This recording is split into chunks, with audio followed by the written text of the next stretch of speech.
Sir, அடுத்ததாக உங்கள்கிட்ட ஒரு சின்ன கேள்வி சார். முறைப்படி பரிகாரம் செஞ்சு வெற்றி பெற்றவங்க இருக்கிறப்ப, நீங்கள் சொன்னபடி முறையாக பரிகாரம் செய்யாமல் யார் யாரெல்லாம் இருந்தாங்க, அவங்களுக்கு எப்படிப்பட்ட கிரிட்டிக்கல் சுச்சுவேஷனில் இருந்தாங்கங்கிறது உங்களுக்கு தெரியுது. அதுக்கு தான் பரிகாரமும் சொல்லியிருக்கீங்க.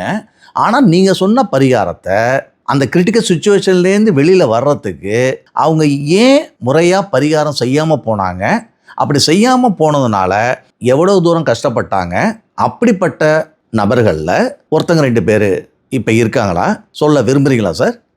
வணக்கம்.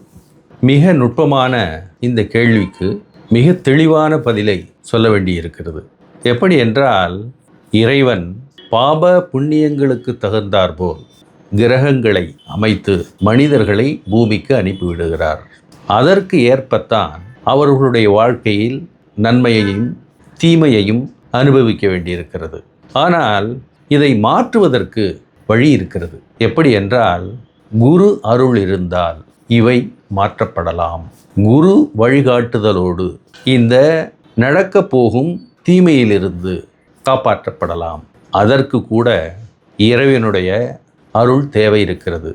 எப்படி என்றால், என்னுடைய அனுபவத்தில் மிக பிரபலமான அனைவருக்கும் தெரிந்த ஒரு உயர்ந்த நபரை பற்றி இங்கு நான் உங்களுக்கு அறிய தருகிறேன். அதாவது அவர் யார் என்றால், திரு சஞ்சய் தத் அவர்கள் 1993 நாடி ஜோதிடத்தை அவர் எங்களது மகாசிவ நாடி ஜோதிட நிலையத்தை அணுகும் பொழுது, அந்த காலகட்டங்களில் அவர் ஓய்வின்றி உழைத்த காலம், அதாவது ரொம்ப பிஸியாக இருந்த காலம் அது. அவருக்கு கலைத்துறையில் ரொம்ப சிறப்பும் புகழையும் பெற்றிருந்தார். ஒரு நாள் இடைவெளியில் தன்னை பற்றி அறிந்து கொள்வதற்காக இங்கு நேரடியாக அலுவலகத்துக்கு வந்து என்னை சந்தித்தார். அவருடைய மகாசிவ நாடியில் மிக விரைவில் ஒரு சிக்கல் ஏற்பட போகிறது, வழக்கு தொடர்பான சிக்கல் ஏற்பட போகிறது, சட்ட சம்பந்தமான சிக்கல் ஏற்பட போகிறது.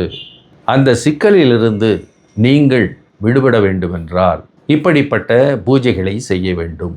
அதாவது எப்படிப்பட்ட பூஜைகள் என்றால், 3 கோவில்களுக்கு அந்த பூஜைகள் வந்தது போல எனக்கு ஞாபகம் இருக்கிறது. அதாவது அதில் ஒன்று சூரியனார் கோயில், மற்றொன்று அநேகமாக திருநள்ளாறாக இருக்கலாம், 3வதாக திருக்கடையூர். இப்படி மிக முக்கியமான பிரபலமான ஒரு கலைத்துறை நபர்.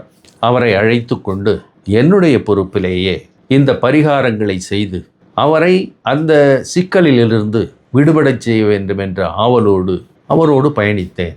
எங்களால் அன்று 2 கோயில்களை முடிக்க முடிந்தது. அதாவது 2 கோயில்களுக்கு பரிகாரங்களை செய்ய முடிந்தது. 3வது கோயிலுக்கு நாங்கள் செல்லும் பொழுது நடை சாத்தப்பட்டு விட்டது. அது திருக்கடையூர். திருக்கடையூருக்கு நாங்கள் செல்லும் பொழுது கோவில் மதியமாகிவிட்டதால், நடை சாத்தப்பட்டு விட்டதால் அங்கேயே எனக்கு புலப்பட்டு விட்டது. எப்படி என்றால், இந்த பரிகாரங்களை செய்வதற்கு கூட இறைவனுடைய திருவருள் தேவைப்படுகிறது. அப்படி பார்க்கும் பொழுது இப்படி ஒரு சம்பவம் அவருக்கு ஏற்பட்டு விட்டது.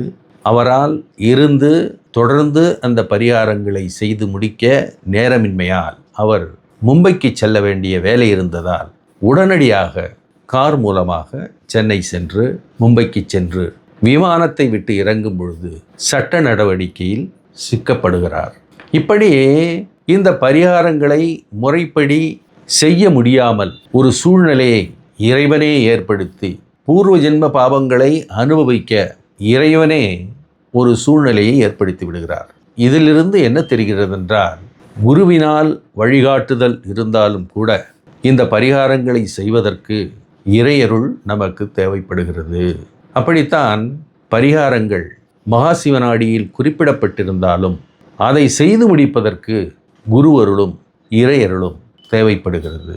இப்படித்தான் பரிகாரங்கள் செய்ய முடியாமல் போய் சிக்கலில் மாட்டிக்கொண்ட திரு சஞ்சய் தத் அவர்களே ஒருமுறை ஸ்டார் நியூஸில் இதற்குண்டான பேட்டியையும் அளித்தார்.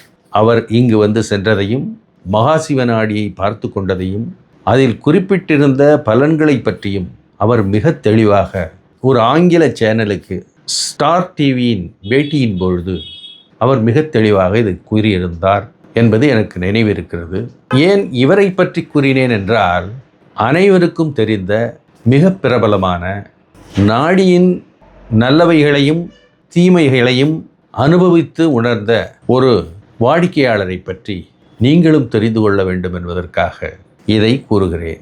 ஜோதிடம், மகாசிவநாடி ஜோதிடம், இதனுடைய முக்கிய அடிப்படை என்னவென்றால், இதனுடைய அடிப்படையே பாப புண்ணியங்களுக்கு தகுந்தார்போல் ஜனனி ஜென்ம சௌக்கியானாம் பதவி பூர்வ புண்ணியானாம் என்ற சொல்படி நன்மையும் தீமையும் அவரவர்கள் பாப புண்ணியங்களுக்கு தகுந்தார்போல் அனுபவிக்க வேண்டியிருக்கிறது. அப்படி அந்த பாப புண்ணியங்களையும் முறைப்படுத்தி தீமைகளிலிருந்து விடுபடுவதற்கு குரு அருள் தேவைப்படுகிறது என்பது இதிலிருந்து நமக்கு விளங்குகிறது.